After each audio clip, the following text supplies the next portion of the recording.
Hey, Nate here. Hey, I've been seeing a lot of these rating systems on YouTube and just online where people have taken just a still shot. And I figured that sounds kind of fun. And every sports season that comes up, whether it's basketball, baseball, football, whatever, I like to post a blog post about my favorite movies from that sport. And so I thought now that football season is now in full swing, I thought I would, well, I don't know, full swing's baseball. What should we say for football? Hiked up? I don't know. Anyway, now that football is back, I thought I would actually do like a rating of a bunch of football movies, whether I liked them or not. I have 28 films here. I'm not going to go into detail about each one, but the ones I really like, I'll talk about those ones, or maybe really hate, I'll talk about those ones. So, without further ado, let's get started. You can see I have S here, that means superior. A is great, B is good, C is okay, and D's bad. So I'm going to start. I don't think I'm going to go into order with the way they are here. I just kind of might just pick through some of them when I come out. Okay, well, let's start with something that I liked pretty well. Right here, we have the movie Safety. I'm going to give Safety an A. It's on Disney Plus. It's about a football player that kind of came from the ghetto. He has a little brother, but their mom's always missing or in prison or something. They don't have a father. There's a gang that's trying to recruit the player's little brother, and so the player sneaks his little brother onto campus and lets him stay in the dorm, even though that's against the rules. But then there's, a big part where he gets in trouble. They have to go to court. But anyway, it's a really good one. It's on Disney Plus. It's a lot of fun. My All-American is a pretty good one. It's good. There's a lot of based on a true story movies here. So My All-American, not really going to go into it, but I'm going to give that one a B. The Replacements with Keanu Reeves and Gene Hackman. It's a dramatic comedy. It's not very good, but it's not like horrible, so I'm going to put that at a C. The Express is a good one. I really enjoyed that one quite a bit, so we're going to go there with an A. Facing Giants is one that I really liked a lot when I saw it, but it's been years, and so I can't really remember everything from it, but I remember when I saw the picture online, I was like, oh yeah, I forgot about that. That's a good one. But I'm going to put it at a B. It's okay. It's pretty good. Okay, so The Waterboy with Adam Sandler is probably tied for my first favorite Adam Sandler movies, being tied with The Wedding Singer. If you know what The Waterboy is, it's about this college-age kid that Adam Sandler plays, and he's the water boy. And the reason he's the water boy is because his mother told him his father left him and left their family because the water wasn't good. And so he gets a job as the water boy for a football team, but and they're terrible. The football team is terrible. The first time you see a practice, the players are mean to him a little bit. The cheerleaders and the mascots are drinking. They're like completely wasted. But when people start to make fun of Adam Sandler, his character Bobby Boucher, when they start to make fun of Bobby, he starts attacking them, and the coach, played by Henry Winkler, the Fonz, he's like, oh my gosh, like he could be an incredible defensive player, and all they have to do is make him think the other team is making fun of him and his mother and water and stuff like that. I know it's not the greatest movie in the world, but like when it comes to football movies, and just I'm gonna put that up in an S just because I think it's so funny. I never get tired of it. I always think it's funny. And if you want, you can say, no, Colonel Sanders, you're wrong, if you don't agree with that. These are just my opinions, by the way. So if you like some of these movies and I don't, then that's fine, because they're opinions. Invincible. Mark Wahlberg plays a guy that he's a little bit older, but the Philadelphia Eagles are having a really, really bad time finding players, and this is a true story. They hold tryouts, and anybody who's anybody can go and try out to be on the team. And Mark Wahlberg, he hangs out in this bar with Elizabeth Banks. They have this kind of relationship going on. It's a really great, inspiring movie. I'm going to put that one at an A. The Gridiron Gang. This is one of Dwayne Johnson's earlier movies when he was still going by Dwayne "The Rock" Johnson. I don't like this one at all. I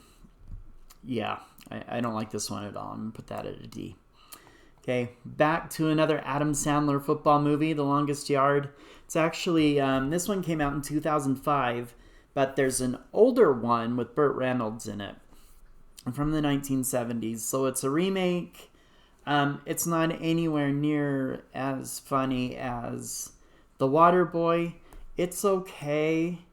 So I think I'm going to give it a C. I don't think it's like horrible, but I don't think it's good either. It's kind of around there. I guess I am going to go in order. The Game Plan. This is where Dwayne "The Rock" Johnson again. This is one of his earlier films when he was still going by The Rock. Where he finds out he has a daughter, and he's this big, tough football player, but he kind of has to transition from being like this big, tough, guy, and learns how to be a daughter daddy. It's cute. It's not great. It's cute, but I'm gonna put that one as it's okay. Rudy. I love Rudy.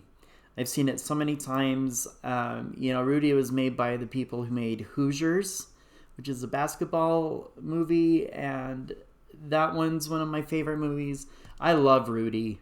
I've seen it many times. I have the soundtrack because I love the music so much from it. And, it's about a kid who wants to play football at Notre Dame. He's not very smart. He's very small. He's barely athletic. But after his friend's death, he says, I got to go chase my dream. And he goes and he talks to a father at Notre Dame. And he's able to get him into a junior college and says, if you work hard and get good grades, you might be able to transfer to Notre Dame, which happens. And his family's super excited for him, but he wants to go try out for football. His family are like, yeah, right, like that's ever going to happen. But he goes to walk on tryouts, and he gets on a team, and he just wants to play in one game, even if it's just a few plays. It's awesome. I love Sean Astin. Sean Astin was great in Rudy. One of my favorite football movies. We got the 12 Mighty Orphans. I completely forgot about this one after I saw it. It didn't mean that it was bad, but when I was looking through a whole bunch of different football movies that I had seen, when I Googled it, I remember seeing that one. I was like, oh, that's a good one. It's about a bunch of rowdy kids in an orphanage, and I think it's Luke Wilson, um, decides that he's going to turn them into a football team and play and stuff. And it's based on a true story. It's heartwarming. I'm going to put that one at a B. It's good.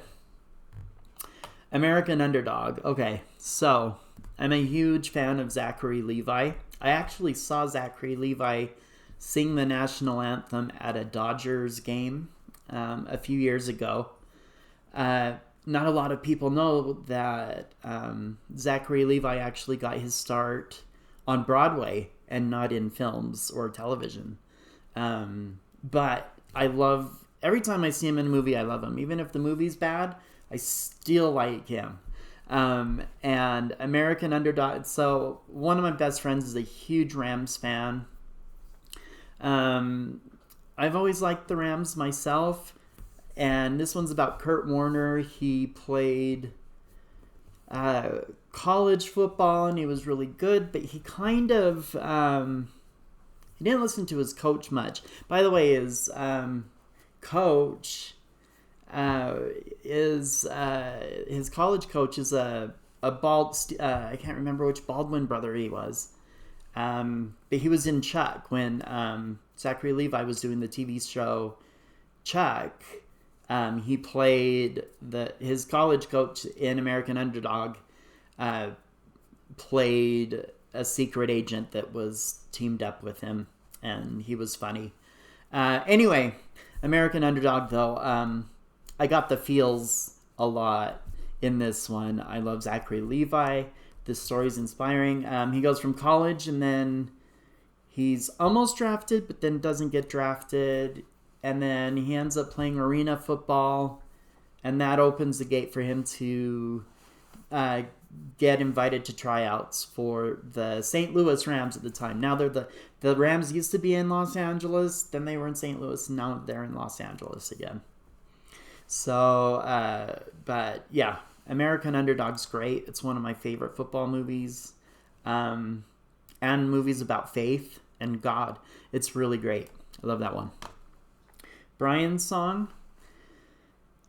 Oh boy. I don't have words to express how much I love Brian's song. I'm giving that an A. It's about Brian Piccolo and Gale Sayers. They were the first team members for the Chicago Bears to be roommates, but they knew that they were going to have struggles because Brian Piccolo was white and Gale Sayers was black. This is before Star Wars, especially Empire Strikes Back when this movie was made. And so Billy D. Williams, who plays Gale Sayers, it's Lando Calrissian, but he looks a lot younger. And James Caan plays Brian Piccolo. It's funny. It's inspirational. It's going to make you cry. And if you have a heart, it's going to make you cry. So I love that one. Friday Night Lights, I actually read the book before the movie. The book is a New York writer goes to Texas where high school football is just huge, right? And he decides that he's going to follow one of the top teams in the state as they go through their season, all of the things they do on and off the field, a whole bunch of stuff. They made the movie. The movie followed the book as much as possible. I'm going to give that one an A. It's not for everybody. And then that is what inspired the fictional TV show of Friday Night Lights. So, anyway, that's a good one. Any Given Sunday. There's a few of these. Maybe I'll just do them all right now. Any Given Sunday. Let's see here. And The Program are two that I really do not like at all. Little Giants is it's silly. It's, a movie it's a family movie, you know. Grown-ups and kids can like it. As Rick Moranis, it's about an underdog football team. It's okay. So I'm gonna give that one a B. It's kind of middle of the road. Draft Day is a good one. I'm not gonna go too much into that one, but Kevin Costner's awesome. We like that one. I'm saving Triumph of the Heart for last. I think so. Jerry Maguire is one of those. It's pretty popular. It's popular. I would suggest trying to find an edited copy because of the language and sex scenes. But it's it is a really good movie. I can't judge the story because there's bad language in it. It's a great story. It's a lot of fun. That one deserves an A, I think. Okay, We Are Marshall. Another A. I know I have a lot of A's. This one is crazy. So, the Marshall football team was flying somewhere to play a game, and their plane crashed and killed the whole team. In We Are Marshall, they go back and they rebuild the team and actually start to compete, like right after it happens. It's amazing. It's really the story's amazing. I wonder if there probably is a book. I haven't read the book, if there is one. But that's a good one. Radio. So Ed Harris plays a football coach, and then he has a handicapped kid, and the team calls Radio because he always has a radio with him. But Ed Harris makes him kind of like the supply manager, the gear manager, whatever you want to call it. So in film history, there's terms like blackface is where a white person puts makeup on to make themselves look like a black person. And in the early days of film, it happened all the time, but there was lots of segregation and racist hatred and all of that stuff going on. Nowadays, when you see it, it's bad. There's been a couple movies where they try to do it and make it funny, and it's been bad. The only one I feel kind of guilty about that does blackface is when Robert Downey Jr. did it. What was that movie called? I can't remember. It had Jack Black in it. It'll come to me. Anyway, in Radio, Cuba Gooding Jr. plays the handicapped kid. They get to be the team manager, and it's what they call crip face, like crippled. When a person who isn't crippled pretends to be somebody who's crippled, it can be done very well. It's not as taboo as putting makeup on your skin to make yourself look like a different race. But people play. It's kind of like Rain Man. Rain Man's incredible. Dustin Hoffman actually almost didn't do the movie because he was scared that he might not represent handicapped people like they should be. They should be treated the exact same way. So he was kind of worried about that, but he ended up doing it, right? So anyway, in Radio, Cuba Gooding Jr. does it. It's bad. I do not like Radio. I think it's too Another Varsity Blues. It was basically like an R-rated movie for older teenagers. It was about a high school football team, but there's like teen sex and partying and this and that. So, Necessary Roughness is a comedy. It has Scott Bakula, who plays a 40-year-old guy who is able to get a college scholarship to be a kicker on their football team. It's silly. It's not a great movie, but it's fun. I'll put that at a C. It also has Kathy Ireland in it, which if you were a kid in the early 90s, there were lots of posters of Kathy Ireland. She's pretty. Okay, The Blind Side. As a movie, The Blind Side is good. It's based on a true story. I have a hard time between A, B, and C with this one. Because Michael Orr, the player that the Tuohys took in the movie and in real life, said that things didn't actually happen that way, and there's been a lot of criticism. As a movie, I put it in the middle of the road at a B, but based on a true story, movies are difficult because you want to use the story, but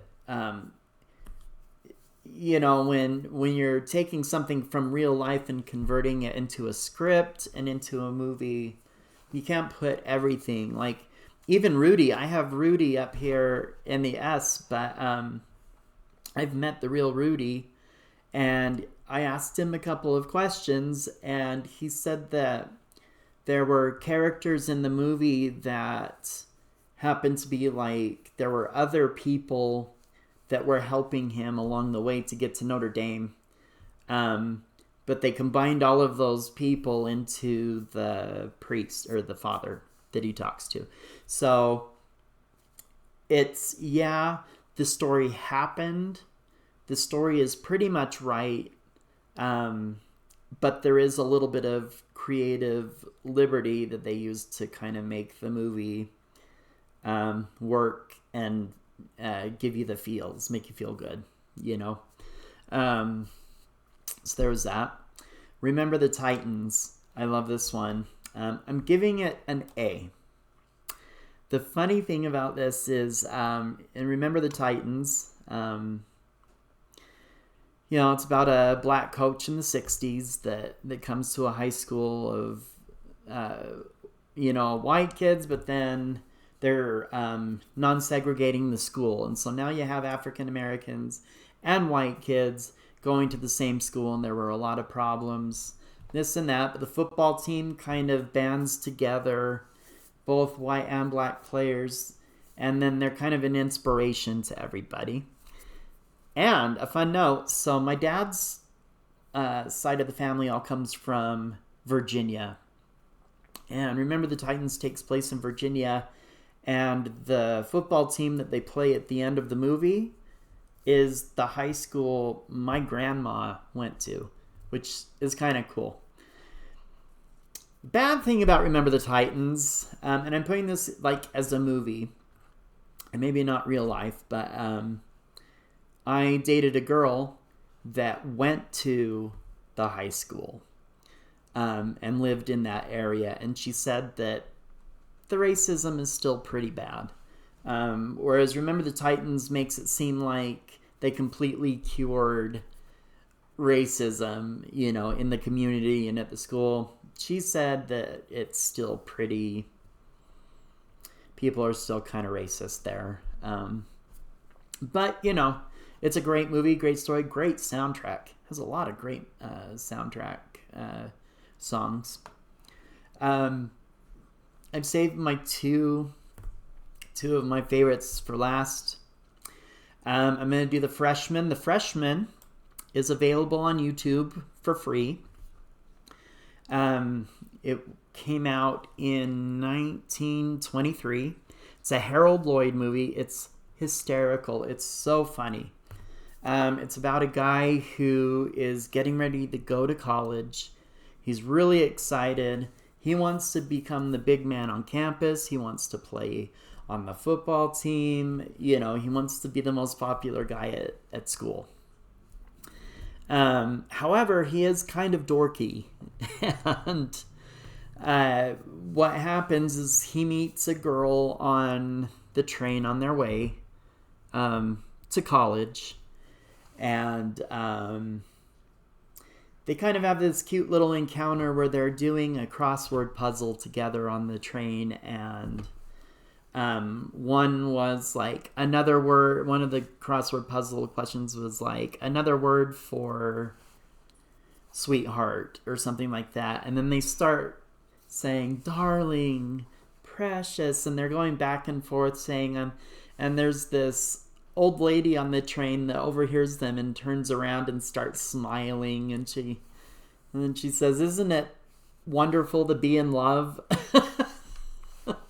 And they look at each other and kind of freak out. Well, Harold Lloyd's character, his name is Harold in the movie. Most of the movies, he just keeps his name as Harold. He just changes his last name.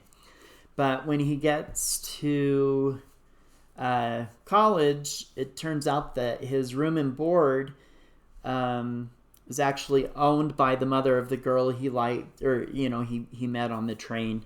And they start to like each other. He really wants to try out to be, to play football. And he's not very athletic. And so he goes to tryouts. The tryouts are funny. It's really funny. It's a lot of slapstick because it's a silent film. And, they kind of make him the tackling dummy. So he gets like tackled for like hours and stuff. And he's just completely beat up. But the coach is like, "I don't know what to do. I don't want to put him on a team." And the captain of the football team says, "Well, why don't we tell him he's on the football team? We won't play him, but he can be our equipment manager." That's the word I was looking for earlier with radio, was equipment manager. That's what it was. Okay, so, and Tropic Thunder was the one with Robert Downey Jr. in blackface. See, I told you it would come to me. Anyway, so, but people start making Harold they start making him think that he's really popular and he's really great, but it's all them kind of making fun of him. However, the girl that he met on the train, she's falling in love with him, and he really likes her too. But she's kind of trying to protect him a little bit from the rest of the students, because the rest of the students are kind of making like a mockery of him. But when the big football game comes up and a lot of the players start getting hurt and taken off the field, they don't have any choice but to put Harold into the game. And it's kind of weird with when modern day football, but back in 1923, when they made the freshmen, they actually read the rule books and they made sure that everything was 100% correct with the rules as they were in 1923. So 1923 was... So there's a lot of like weird things that happen in the game, but they were real rules back in the day. So it's one of my favorites. It's a love story. It's a hysterical comedy. One of my all-time favorite comedies ever. I know people kind of have a hard time with... I know people have a hard time sometimes watching black and white movies, especially kids. Kids have a problem if the movies come from the 1900s. I have 3 stepsons and a son who will not watch black and white movies or silent movies. But you can watch The Freshman. It's about an hour and a half long. Here's another interesting thing about The Freshman. With The Freshman, when the movie came out in 1923, I keep saying the year.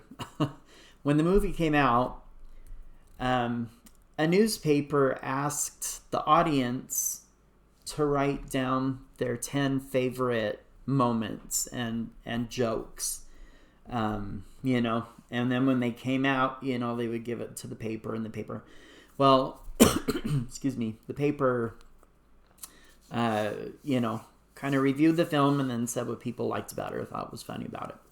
Well, there's this place in Salt Lake City called the Organ Loft.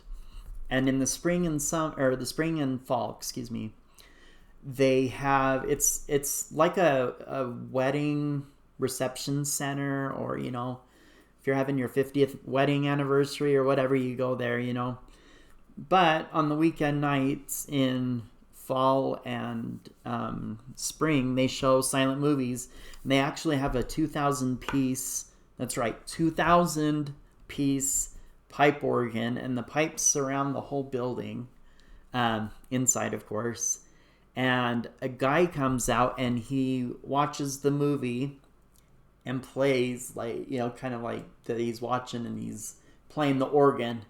That's what they used to do for silent movies before talkies came out. They would have, you know, somebody play a piano or an organ, and while the movie was going on and stuff like that. And so anyway, it's a really, really neat experience because you get to experience silent films the way they were meant to be exhibited back in the day. So anyway, it's called the Organ Loft. It's awesome. It's in South Salt Lake. Anyway, it's tickets for adults are like $8. Kids are $5. Like, it's cheap to go, but it's a ton of fun. I know I'm not really being paid for them or by them to advertise for them, but it's neat. Every Halloween they do Phantom of the Opera with Lon Chaney, and it's awesome. It's so cool.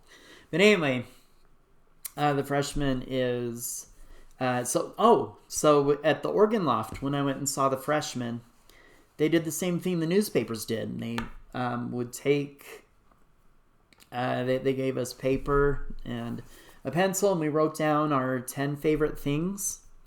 And then after the movie was over, the guy running the event came up and he had the newspaper review from back in the day, from 1923.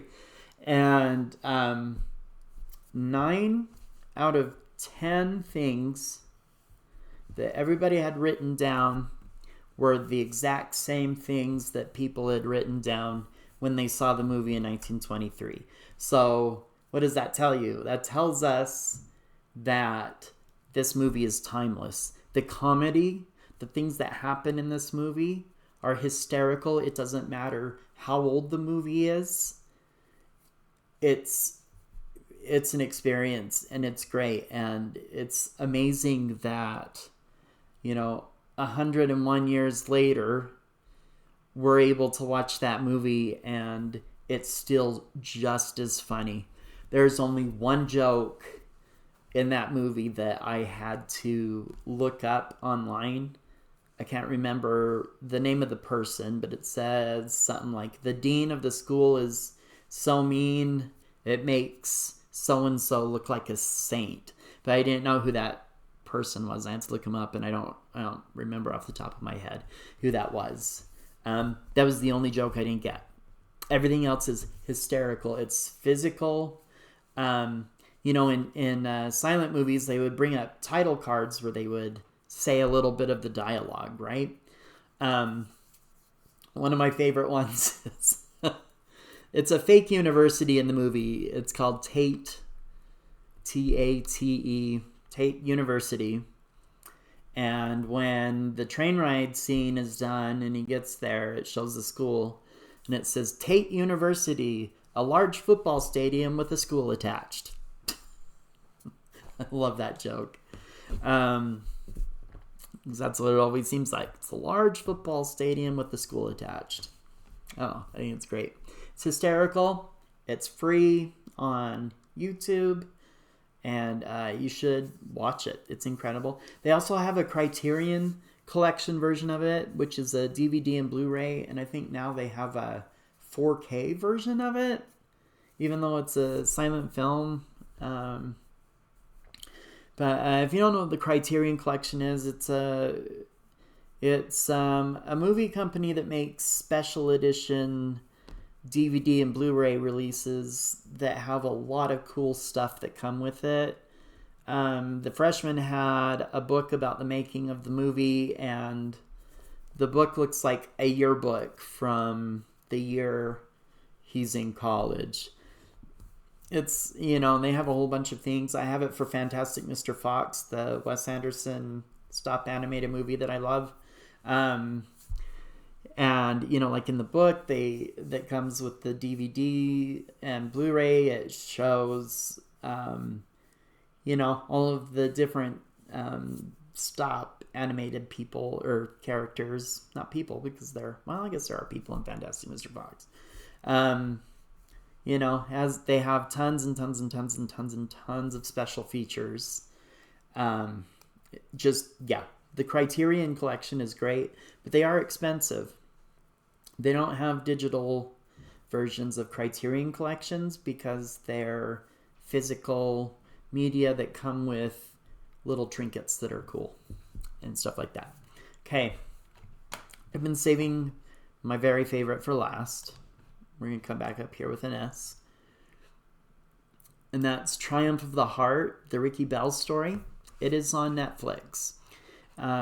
You can also buy it on Amazon Video. I actually bought it. It was actually a made-for-TV movie that came out in 1991. And I remember when it came out, my family, so 91, I was 10. So this happened when I was 10, but it was a Sunday evening and we turned on the TV and it was kind of halfway through this movie. And we were so bummed out by when it got to the end, because we just watched the rest of it from the middle of it. We were really bummed out because we didn't get to see the beginning of it, and it was a made-for-TV movie. However, the broadcasting company, I think it was CBS. CBS got so many letters and phone calls asking if they would do an encore presentation so that they could see the whole thing, because a lot of people, like my family, tuned into it late. And we recorded it on VHS when it came out. They did it a couple weeks later. Had the VHS tape. I know this video dates me big time. So does my gray whiskers in my beard. But anyway, we watched it so many times that it kind of wore out the tape. And we were bummed out because we never thought we'd ever be able to see it again or watch it again. And then my sister called me up and she's like, guess what? And I was like, what? And she goes, Ricky Bell's on Netflix. I'm like, what? So anyways, I've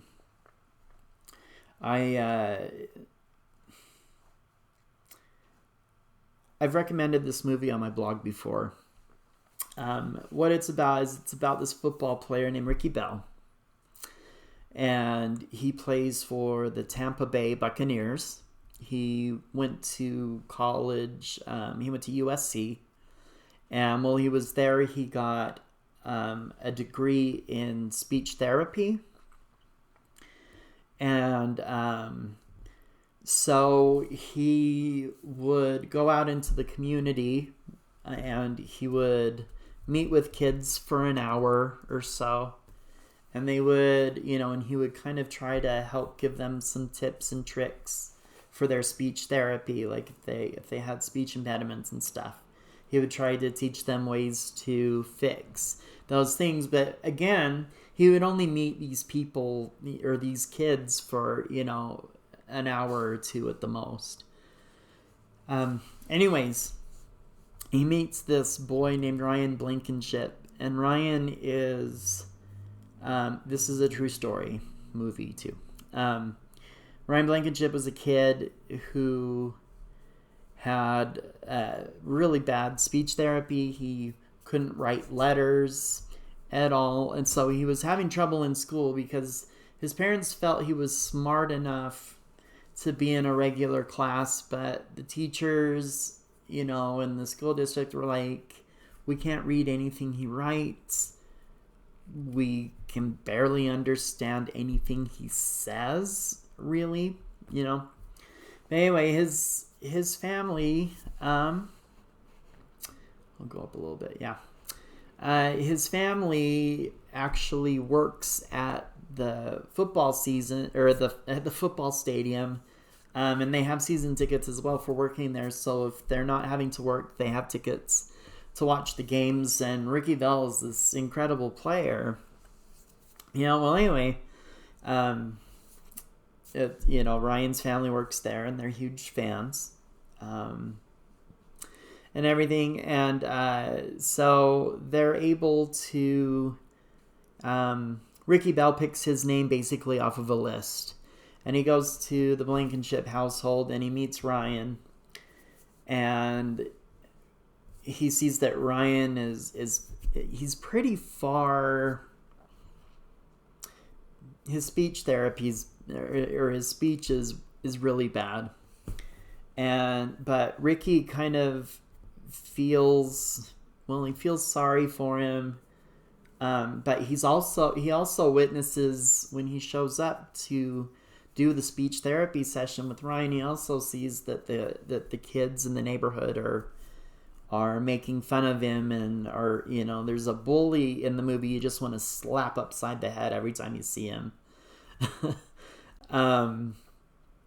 But Ricky feels something with this family and with this boy, and so he decides, what, I'm gonna start tutoring him like on a regular basis and stuff. And they'll go to the football games, and he'll let Ryan come into the locker room, and this movie has one of the most beautiful relationships that you'll ever see. That isn't a romantic relationship. Do not repeat. Don't read so you know how you go into to Netflix, and there's it gives a little synopsis of the movie, and they're like, this movie's about, this is what this movie's about. Don't read it. Don't read that. If you have Netflix, watch Triumph of the Heart, the Ricky Bell story. Just start it. Yeah, it was made in the early 90s. Some of it is cheesy. I'll give it that. It's one of my all-time top tier favorite movies ever. Like I said, it was made for TV, so there's a little bit of it that's, there's a couple cheesy things. It's kind of funny to see what the kids wore in the early 90s, even though the movie takes place in the 80s. But anyway, keep your tissue box handy, because Triumph of the Heart it's so good. It's a tearjerker. There's happiness, there's sadness, there's frustration. There's a lot of things that happen in this movie, and they portray it beautifully. The story's incredible. Not only does Ricky Bell help him with his speech, but Ryan decides that he wants to not try to play football, but he decides that he wants to run track with, Special Olympics or the special teams and stuff. And so Ricky kind of helps him train with that a little bit too. But there's also a lot of this movie I'm not telling you about, because I want you to experience it on its own. And I just love that movie so much. But like I say, go to if you have Netflix. When you go on Netflix, search the movie. Do not read the synopsis, because it basically just totally, it's a huge spoiler. I'll just say it that way. If you don't want that movie to be spoiled, watch it without reading the synopsis on Netflix. I don't think you can rent it on Amazon Prime Video. I think you have to buy it, and it's $25. I bought it because they don't have a DVD release of it or a Blu-ray release of the movie. And I've always wanted to make sure that I have a copy of it, so that I'll always be able to have it and watch it and rewatch it and rewatch it and rewatch it, because I love it so much. So anyway, yep, that is my the 28 football movies that I have seen and where I rank them.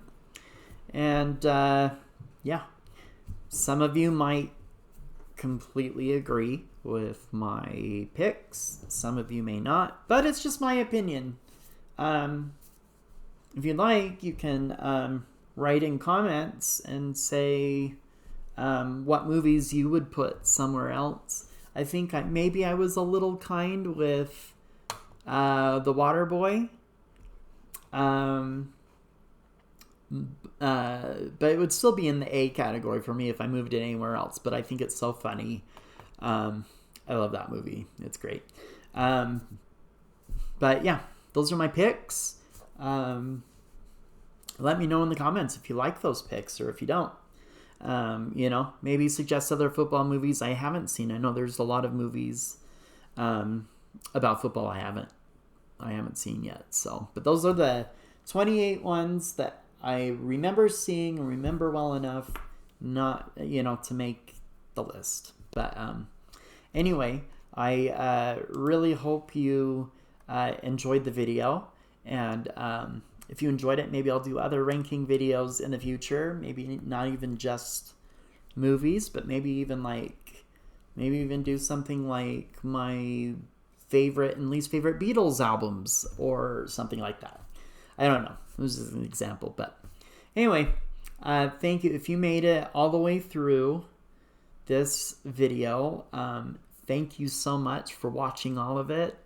I know it's a lot. I talked a lot about these movies, even ones I skipped. It was still a long video, but I applaud you. My dog just looked over when I started clapping. He's like, what? But I applaud you for making it through the whole list. I hope you enjoyed it.